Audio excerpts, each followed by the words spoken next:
Hello. Just like some other people that I've seen on YouTube where the Blackberry Playbook has stopped charging and won't turn on, after watching a few other videos I decided to try something for myself which sounds a lot simpler than what other people were suggesting. What I did is I removed the back plate from this side with a thin tool and pulled the back off.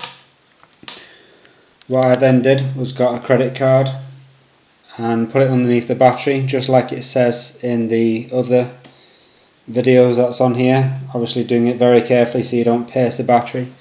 And if you look at the orientation of the side of the battery that I've actually lifted up, the charger actually plugs in here. This side here is where you would turn it on and off, and it's this battery on this side, and if you can lift it up and lift it up very carefully, you can actually expose the terminals of the battery. All that I would watch when you're lifting it up for the first time is there's a little black piece of tape here that's strapped onto a cable. Make sure you undo that before you lift it up. Once you've lifted it up, there's a little black flap and we can expose the two terminals, which are here, just there for your negative, and the one that's at the bottom here is your positive, the one that's nearest to your actual charging port. If you can see my charger there plugged in to the USB slot there.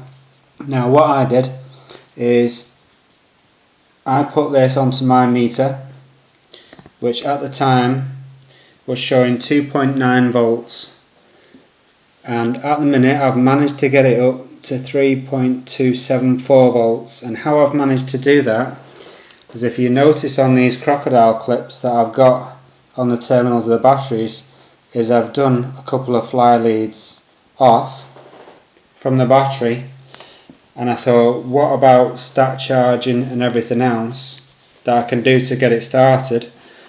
Why not just do a jump start? So I got a battery out of an old HTC phone and I looked at the back of it and I could see from the text that it was still a 3.8 volt battery, same spec as the batteries that's actually in here. On the actual top of the battery it actually does show you, just here, it tells you the polarity of the contacts that's actually on the battery, and all that I did was quite literally put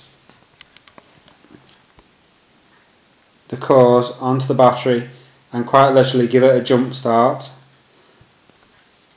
What that did do, because I've got the charger actually plugged in, is it brought the voltage back up to above 3 volts, and since I've done that the battery has slowly been charging. So what I'm going to do is I'm going to do this video as a part 1, and once the battery's charged up a little bit more I'm going to try the switch on and see if it actually works. Thanks for watching.